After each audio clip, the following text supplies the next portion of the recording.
Dan ini yang paling penting karena kadang kita punya keinginan besar, tetapi keinginan memulainya itu selalu mengganjal yang kemudian pada akhirnya kita selalu tidak optimis. Ikuti obrolan kami di PDD Indonesia. Sit back and relax and enjoy the talk. You're ready. Di studio PDD Indonesia sekarang kita kedatangan yaitu Bapak Rudi Hartono, merupakan CEO aplikasi Solusi Bayar, dan beliau telah hadir bersama dengan kita. Saatnya kita berbincang santai bersama dengan Sigal di PDD Indonesia. Ini nampaknya sibuk sekali Pak ya. Kalau kegiatan hari ini sih monitoring kegiatan staf karyawan sih, termasuk memastikan aplikasi yang sementara kita develop saat ini berjalan sesuai dengan kita harapkan. Sebagai pengusaha startup ataupun orang yang bergelut di dunia IT, ya, itu ada kesempatan untuk berkeliling Indonesia berarti ya Pak ya? Betul sekali. Mengunjungi beberapa daerah. Iya. Pengalamannya? Hampir di seluruh Indonesia sih ini sudah saya jalani sih, mulai dari Sabang sih, pernah sampai di titik nol Sabang itu perjalanan ke sana. Terus saya juga pernah ke Jambi ya, perjalanan kurang lebih di darat itu kurang lebih hampir 12 jam ke Kerinci. Jadi perjalanan di sana kebetulan kita lagi berusaha bangun sistem untuk payment point-nya PDAM Kerinci ketika itu. Itu pengalaman yang betul-betul menarik itu. Sebenarnya sih ada pesawat sih yang ke sana, cuma saat itu kita tidak bisa mendapat kesempatan ketika itu naik pesawat karena kondisinya tiketnya sudah nggak dapat gitu. Berarti harus lewat darat. Lewat darat, betul. 12 jam. Kurang lebih 12 jam. Dan saya hanya berada di sana itu kurang lebih 4 jam istirahat, kemudian balik kembali. Berarti lebih banyak di perjalanan Pak ya? Benar. 12 jam di jalan, kemudian untuk eventnya sendiri 4 jam. 4 jam. Wow. Saya harus balik kembali ke Jambi pada saat itu juga. Jadi sebuah perjalanan yang saya pikir menguras energi lah perjalanan gitu. Oke.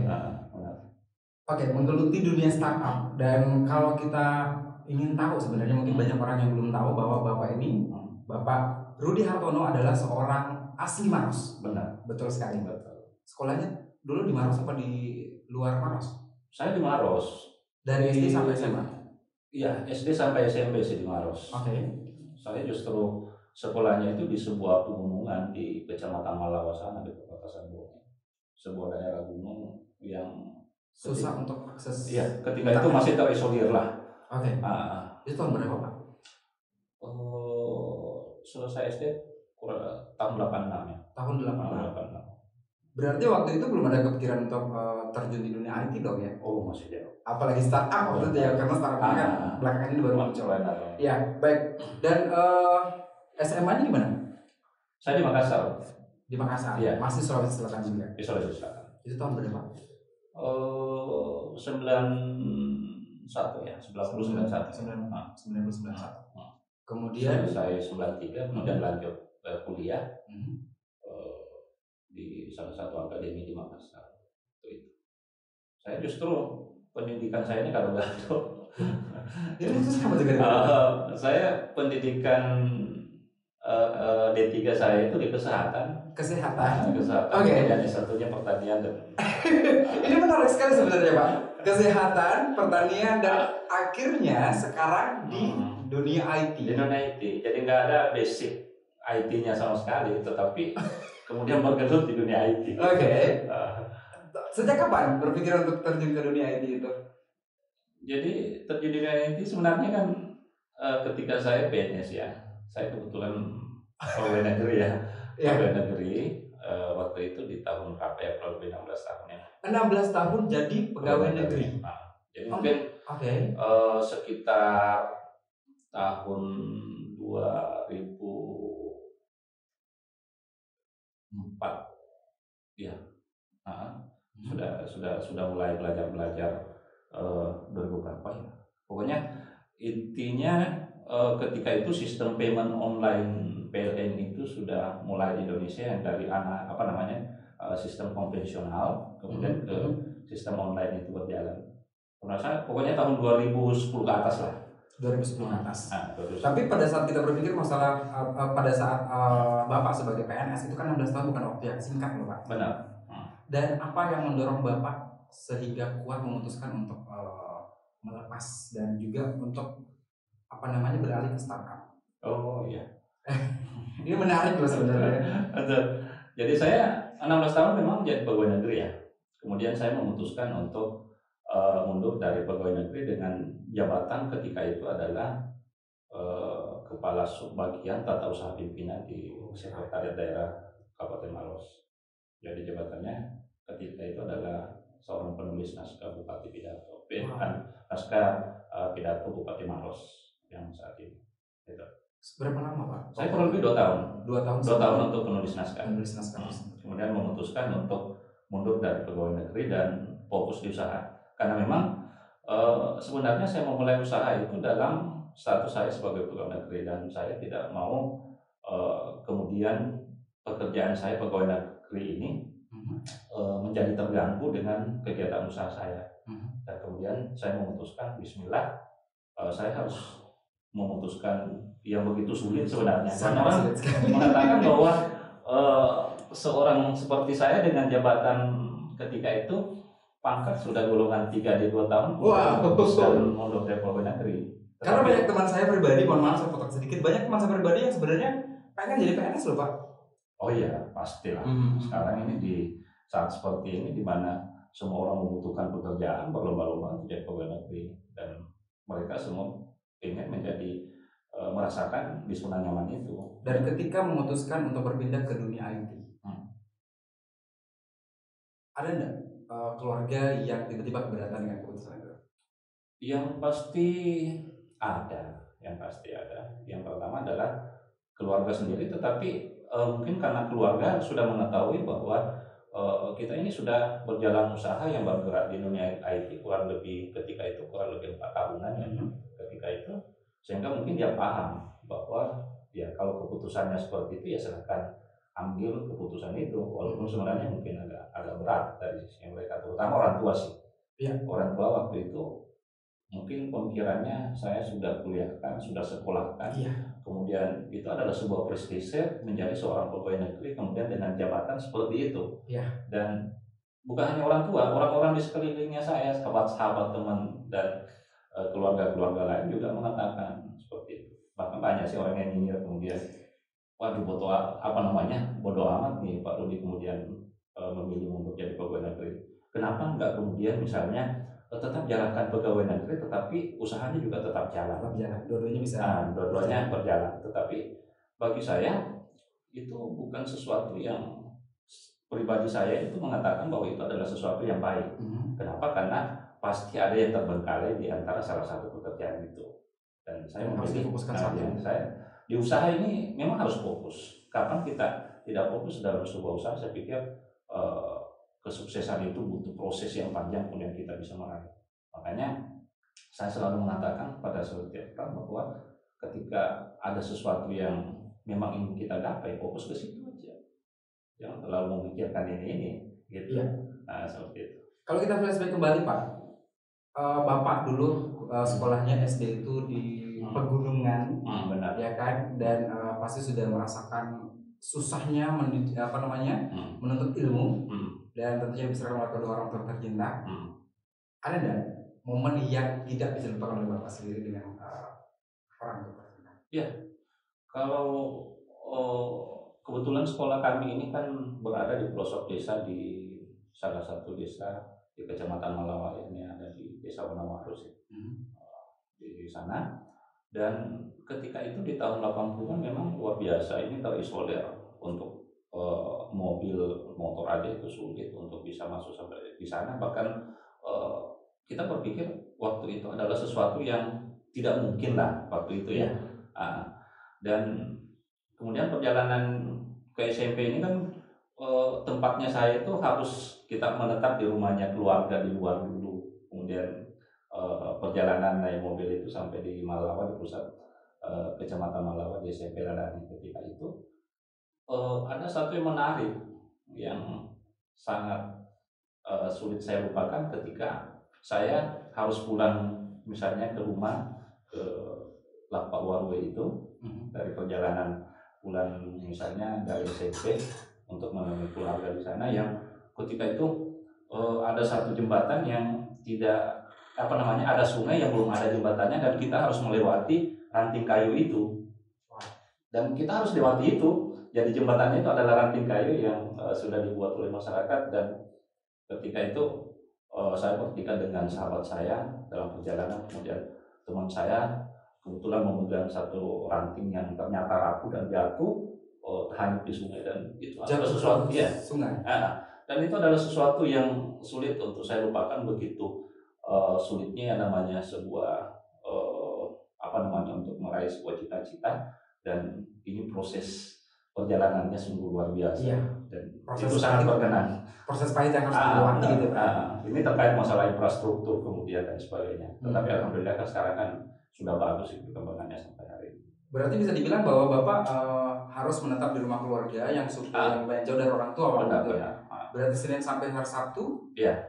Bapak tidak bersama orang tua? Tidak bersama, dan perjalanan kita itu harus jalan kaki sampai ke sana. Itu kurang lebih waktu itu 2 jam dari perjalanan itu. Itu kan belum ada kendaraan sama sekali kan. 2 jam perjalanan untuk sampai di sekolah itu. Artinya untuk sampai dari rumah keluarga kemudian ke rumahnya orang tua. Kalau dari rumah keluarga ke sekolah itu waktu itu kan sudah ada kendaraan umum sih. Cuma ya masih terbatas sekali. Bapak waktu kecil lebih dekat siapa? Bapak atau ibu? Saya lebih dekat ibu. Lebih dekat ibu. Anak laki-laki, Pak ya? Anak laki-laki. Ya. Kebetulan bungsu juga. Oh, bungsu. Betul. Iya. Apa hal ataupun momen yang paling dikenang dengan ibu ketika masih SD ataupun SMP dulu? Bapak waktu SD apa gak sih, Pak? Saya nggak tahu sih nakal gimana ya. Yang pasti saya dengan teman-teman sebaya sih bermain seperti biasanya. Kalau untuk sekarang mungkin sudah ditemukannya misalnya main kelereng, main layangan, main apa dan sebagainya. Lebih banyak ke teknologi ya. Yes. Jadi momen yang ya mungkin ada nakalnya sedikit ya. Ketika misalnya disuruh orang tua pergi ngaji, kemudian ternyata saya nggak sampai gitu. Jadi misalnya kalau apa ya? Kalau di kampung dulu itu kan disuruh ngaji itu kan disuruh bawa air ya. Iya. Kebetulan tempat saya ngaji itu adalah tante sendiri ketika itu, dan itu lucu sebenarnya. Saya nggak nyampe ke tempat itu, kemudian airnya saya buang, kemudian saya hitung-hitung waktu itu, ini waktunya kayaknya sudah pulang ya. Saya balik, ternyata ibu saya datang ke tante saya, di mana itu Rudi, kenapa nggak pergi ngaji gitu. Akhirnya ketahuan waktu itu ya? Iya, ketahuan. Akhirnya dapatnya kan biasanya kan orang tua dulu itu kan pakai lidi ya. Dapatnya lidi sebenarnya gini ya. Itu momen kebersamaan sama orang tua seperti mama almarhum itu. Ya, yang sampai sekarang tidak pernah lupa. Iya, artinya begitu mereka mendidik kita ya untuk bisa ngaji, kemudian bisa berhasil. Dan alhamdulillah saya kebetulan ada 5 bersaudara, 4 orang itu adalah seorang pegawai negeri semua. Dan itu adalah ketika itu kan yang namanya kampung, kemudian ada orang tua yang bela-belain untuk menyekolahkan anaknya ini ya. Kebetulan kakak saya waktu itu kuliahnya di Makassar semua ya. Ada yang di IKIP, kemudian ada di Kesehatan Lingkungan, ada di YPOP ketika itu, dan orang tua ini betul-betul menjadi inspirasinya kita, semangatnya kita. Dia menjual rumahnya, kemudian membelikan satu tempat di Makassar, kemudian kita sekolah. Dan itu masih kurang sekali orang tua yang di pegunungan itu yang kemudian bisa mendorong anak-anaknya untuk sekolah dengan segala keterbatasannya, dan itu dilakukan. Sampai mengorbankan tempat tinggal sendiri untuk bisa menyekolahkan bapak waktu itu. Betul sekali. Nah, kalau sekarang, kalau almarhum ibu, mama bisa mendengarkan pesan dari bapak. Bapak silakan, apa yang bisa disampaikan ke almarhum mama? Kalau seandainya mama saya bisa mendengarkan bahwa alhamdulillah hari ini saya sudah bisa berbagi sama orang-orang di sekeliling saya, membuka lapangan kerja, ada rezeki kemudian berbagi. Dan kegiatan-kegiatan sosial pun saya lakukan, dan orang tua juga selalu mengatakan kepada saya bahwa berbagi itu adalah sesuatu yang sangat penting dan jangan pernah lupa untuk itu, karena kamu tidak akan pernah miskin hanya dengan berbagi kepada sesama. Dan saya lakukan itu sampai hari ini. Itu pesan mama yang selalu dikerjakan sampai saat ini. Betul. Iya, baik.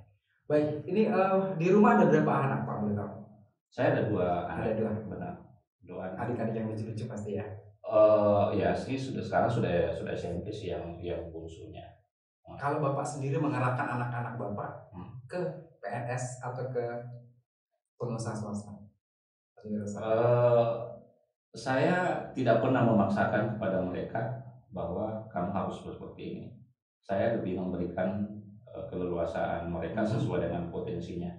Kebetulan anak saya yang tua sekarang ini kuliah juga di Bandung, baru masuk semester 3 ya. Umur berapa Pak kalau boleh tahu?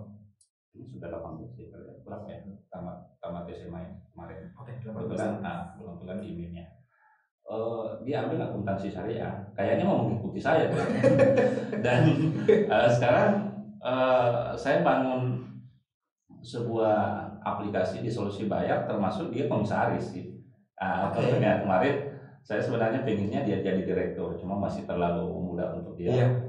Masuk aja di posisi komisaris untuk sementara, kemudian bisa belajar, kemudian bisa nantinya mengimplementasikan ilmunya. Ya, bertahap gitu Pak. Ya bertahap. Kalau pada akhirnya nanti mau jadi pegawai negeri ya silakan gitu.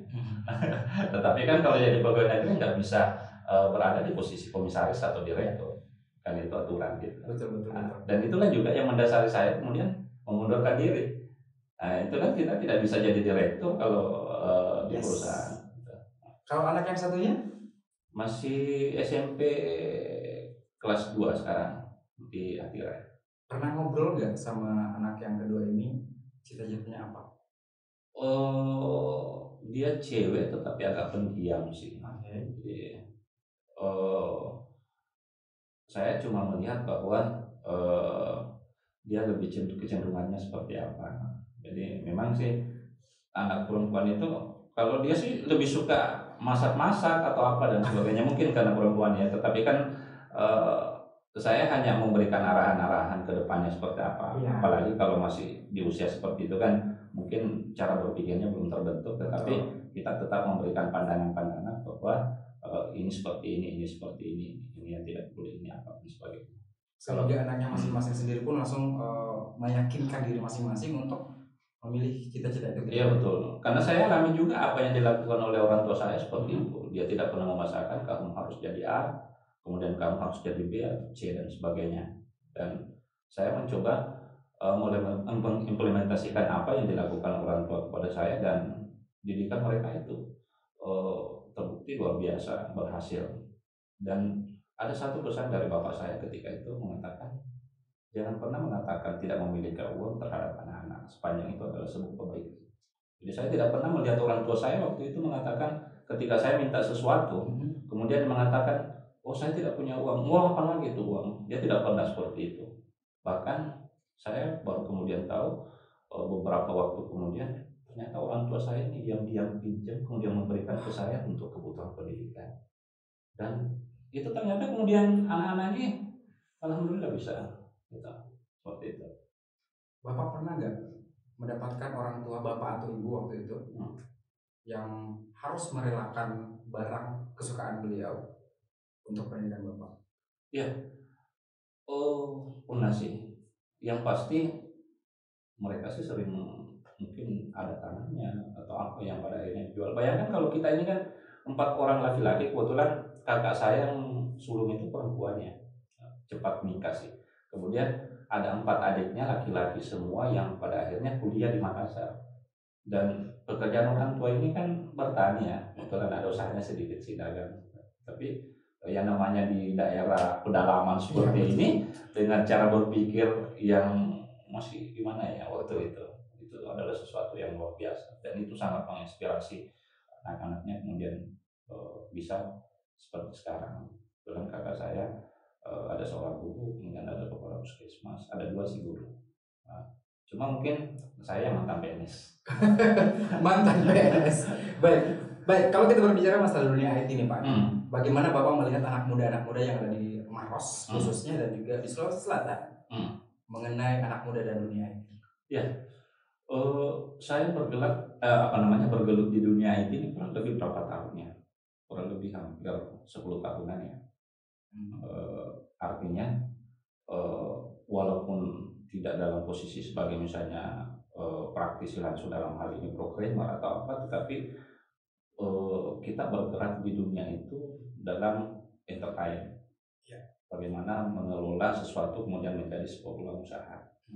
Nah, saya melihat ini kalau di Maros ini sendiri potensi itu luar biasa, banyak sekali sih anak-anak yang lulusannya misalnya di STIMIK apa dan sebagainya, kemudian punya kemampuan programmer, pemrograman dalam hal ini misalnya Android apa dan sebagainya, PHP dan sebagainya, dia punya kemampuan itu. Cuma saya melihat bahwa kecenderungan adik-adik ini yang ada kemampuan IT-nya ini lebih memang dia hanya sebagai pekerja dalam hal mengolah potensinya itu menjadi sebuah peluang usaha itu masih kecil sekali. Jadi jiwa entrepreneur-nya itu yang masih perlu terus didorong. Makanya saya saat ini ada beberapa orang sih yang kebetulan saya panggil, ayo kita sama-sama merangkul mereka yang punya kemampuan untuk itu. Kemudian saya coba mengubah cara berpikirnya bahwa ketika kita memiliki potensi itu, kemudian kita bisa mengelola potensi itu menjadi sebuah peluang usaha, hasilnya itu luar biasa. Gitu. Orang yang tidak punya saja kemampuan basic IT, kemudian jiwa entrepreneur-nya itu lebih besar, justru bisa mengendalikan programmer kan. Apalagi kalau kita sendiri yang punya programmer, kemampuan itu kemudian kita mengelola menjadi peluang usaha kan itu luar biasa. Baik, dari segudang kegiatan jadwal yang padat dan tentunya Bapak sendiri mengatakan bahwa harus berkeliling kota, berkeliling Indonesia bahkan. Ada waktu nggak sih untuk keluarga liburan bersama mereka? Tetap ada. Karena Bapak suka, akhirnya istri juga ikut suka. Tetapi memang ya kadang. Ya, baik. Di rumah sendiri, hubungan Bapak dengan anak-anak sekali. Jadi kalau misalnya saya biasanya sih memang di hari biasanya kalau misalnya ada kegiatan keluar kota suka aja jahil sama mereka sih sampai minggu. Jahil? Artinya suka main-main gitu. Saya kalau lihat Bapak sebenarnya karakter orang yang serius loh. Kalau saya bisa lihat ya, Bapak ada dengan satu kata ya. Tapi kok bisa jahil sama orang? Suka main-main sama suka apa aja sih ganggu-ganggu gitu. Justru Bapak yang jahil gitu kan? Biasa. Ini ada beberapa minggu ini ya. Ya sekarang kan lebih banyak dengan gadget ya, kita ada dengan apa namanya main game atau apa dan sebagainya, itu terlalu serius dengan itu ya saya. Biasanya kalau dengan keluarga liburan dekat sama mereka ya seperti itu ganggu-ganggu mereka aja. Biasa jahilnya tentang IT Pak ya? Iya, tetap ke situ. Tetap ke situ juga Pak ya? Tidak bergeser. Oke, baik. Dan kedepannya nonton dengan istri saja atau dengan banyak kegiatan lagi? Biasanya kalau anak-anak ada waktu ya. Semoga kesehatan selalu tapi kita ada permainan seperti biasa sebelum kita menutup perjumpaan kita pada hari ini. Kita ada permainan yang akan Bapak jawab dengan cepat. Jadi saya akan membacakan beberapa pilihan. Kemudian Bapak jawab dengan cepat. Tapi dengan alasan biasanya sih film-film luar negeri. Oke, siap. Facebook atau Instagram juga suka nonton film perang. Facebook. Apa karena Bapak suka akhirnya istri juga ikut suka? Ya kayaknya suka gitu. Saya banyak menggunakan. Ya baik. Di rumah sendiri hubungan Bapak dengan anak-anak. Ketika lagi Facebook dan sebagainya. Jadi lebih kepada pengembangan usaha. Saya itu termasuk ya jahil sama mereka sih, jahil. Artinya suka main-main gitu. Saya kalau lihat Bapak sebenarnya karakter orang yang serius loh. Kalau saya bisa lihat ya, ada dengan satu kata ya. Tapi kok bisa jahil sama orang? Suka main-main sama suka sasaran apa aja sih ganggu-ganggu. Pertanyaan berikutnya. Justru Bapak yang jahil dengan keluarga. Biasa. Anak-anak ini kan ya sekarang kan lebih banyak jalan di Bali gitu ya. Di luar daripada pandemi game atau apa dan sebagainya. Saya tidak terlalu serius dengan itu ya saya. Karena untuk dekat sama mereka ya seperti itu, ganggu mereka. Pernah sih ke sana, tetapi jahilnya tetap aja saya ya. iya keluarga hampir Tetap ke situ juga ya. Tidak bergeser dari manapun. Oke, baik. Dan kedepannya tentu Bapak akan banyak kegiatan lagi jalan ke Singapura. Udah cukup ya. Bisa mendoakan semoga kesehatan selalu bersama dengan Bapak. Oke, baik, berikutnya kita ada permainan seperti biasa sebelum kita perjumpaan hari ini. Kita ada permainan yang akan Bapak jawab dengan cepat. Jadi saya akan menjawab kemudian Bapak jawab dengan cepat. Tapi dengan alasan yang sangat posisi kalau Oke. Cuma saya lebih senangnya itu kalau misalnya perang atau apa dan sebagainya dengan dan strateginya ya. Saya lebih selalu melihat ada strategi nih. Dari dunia usaha juga kan saya selalu hubungkan untuk coba saya akan sebutkan film dan coba Bapak sebutkan aktornya. Facebook. Die Hard. Bapak pernah nonton deh? Pernah. Termasuk bagaimana mempromosikan usaha. Oke. Saya cuma gitu, nonton aja sih. Nonton aja tapi tidak fokus kepada. Ya, artinya tidak terlalu tapi saya fokus pada pemainnya dan sebagainya. Lebih kepada skenario-nya. Pertanyaan selanjutnya saya adalah pertanyaan berikutnya. Liburan dengan keluarga di Bali atau di Singapura? Lebih senang dangdut ya. Sementara di Bali. Di luar daripada pandemi, Pak. Iya, saya di Bali. Dangdut ini murah ya. Oke. Saya dari kecil itu suka koordinasi ke sana, tetapi menurut saya katanya liburan mobil pun ada alat dan baru saya suka juga. Lebih ke kota ya. Lebih dari kota. Ya beda kalau dangdutnya sekarang ya. Saya lebih cenderungnya dangdutnya dulu. Ya tapi sekali jalan ke Singapura udah cukup ya untuk anak-anak seperti ya bahasanya sesuai dengan kondisi. Oke, baik, berikutnya tadi sudah dibahas juga tapi nggak apa-apa saya tanyakan kembali film. Tapi kalau kamu suka film yang paling disukai adalah siapa? Iya, tunjukin dong Pak. Kalau dangdutnya itu dangdut yang apa ya itu? Yang lagu-lagu di sini tahu posisi kalau favorit. Oke. Cuma saya lebih senangnya itu kalau misalnya perang atau apa dan sebagainya dengan perang gitu ya. Dan strateginya. Saya lebih selalu melihat ada strategi nih. Jadi di dunia usaha juga kan saya selalu ada lagu juga. Coba saya akan sebutkan panggilan juga dan coba Bapak sebutkan kalau tiba-tiba ada teman saya kayak Die Hard. Bapak pernah nonton Die Hard? Kegiatannya pernah. Aktornya saya lebih banyak semuanya di depan komputer. Iya. Oke. Saya cuma gitu, nonton aja sih. Nonton aja tapi masalah fokus kepada ya artinya tidak terlalu fokus pada pemainnya apanya dan sebagainya. Lebih kepada saya itu justru gini. Baik, pertanyaan selanjutnya saya sekolah itu kan biasanya kan ada pendidikan apa ya, pelajaran seni ya, disuruh nyanyi ya. Saya justru biasanya sampaikan kalau misalnya disuruh nyanyi lebih bagus saya disuruh pidato gitu kan. Saya tidak bisa nyanyi gitu. Oke. Saya justru lebih suka disuruh pidato, orasi yang lebih mana gitu. Mending jadi orator dan jadi penyanyi. Mobil pun ada kalau musiknya juga mendengarkan ya. Maksud saya dari pendengar musik dan ya beda kalau dangdutnya sekarang ya. Saya lebih cenderungnya dan saya nyanyi. Ya memang. Kalau anak-anak di rumah ada bakat nyanyi? Ya bahasanya sesuai dengan kondisi kayaknya jadi bukan sering nyanyinya apa ya ala ya jadi mungkin tapi kalau kamu suka biasa sih sering dengar dia nyanyi kalau dangdutnya itu dangdut ya gitu lagu-lagu ya dulu lagu-lagu kenangan gitu itu yang populer sekali untuk ibu-ibu ya sih.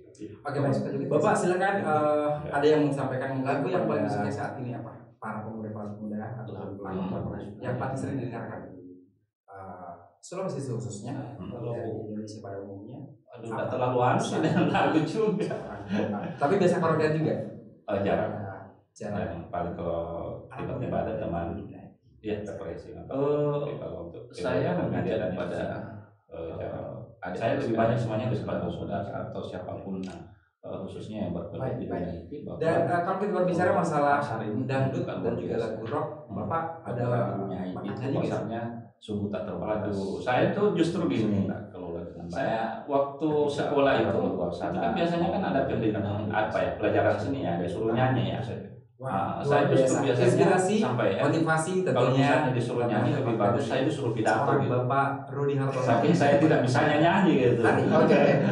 Saya justru lebih suka disuruh pidato, orasi atau gimana. Udah saja, tapi mending jadi orator dan jadi penyanyi Pak daripada menjadi. Iya. Baik, demikian perbincangan kita, perbincangan kalau santai dengan mendengarkan, juga cukup saja. Bapak Rudi Hartono pada hari ini. Tapi Dan jangan khawatir karena kita masih akan ada lagi bintang tamu berikutnya yang akan kita undang di BDD Indonesia. Merupakan musiknya tetap subscribe untuk channel kita.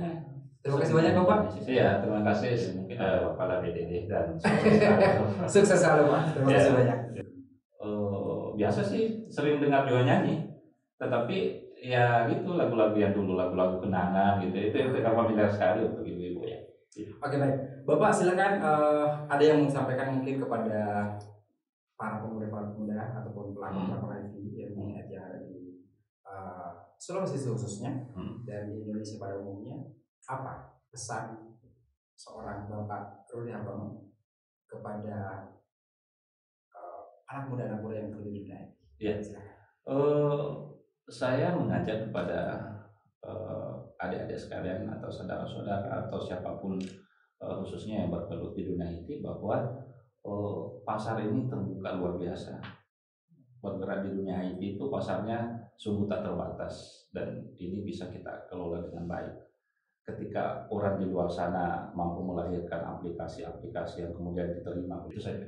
Wow, luar biasa. Inspirasi, motivasi tentunya kita telah dapatkan dari seorang Bapak Rudi Hartono yang kita dapatkan pada hari ini, dan tentunya insya Allah akan menjadi sebuah inspirasi buat kita semuanya, bukan hanya kepada kalangan anak muda saja, tapi seluruh masyarakat Indonesia. Yeah. Baik, demikian perbincangan kita, perbincangan santai dengan Sigila juga Bapak Rudi Hartono pada hari ini. Dan jangan khawatir karena kita masih akan ada lagi bintang tamu berikutnya yang akan kita undang di BDD Indonesia, dan tentunya tetap subscribe untuk channel kita. Terima kasih banyak Bapak. Iya, terima kasih kepada BDD dan sukses selalu Pak. Terima kasih banyak.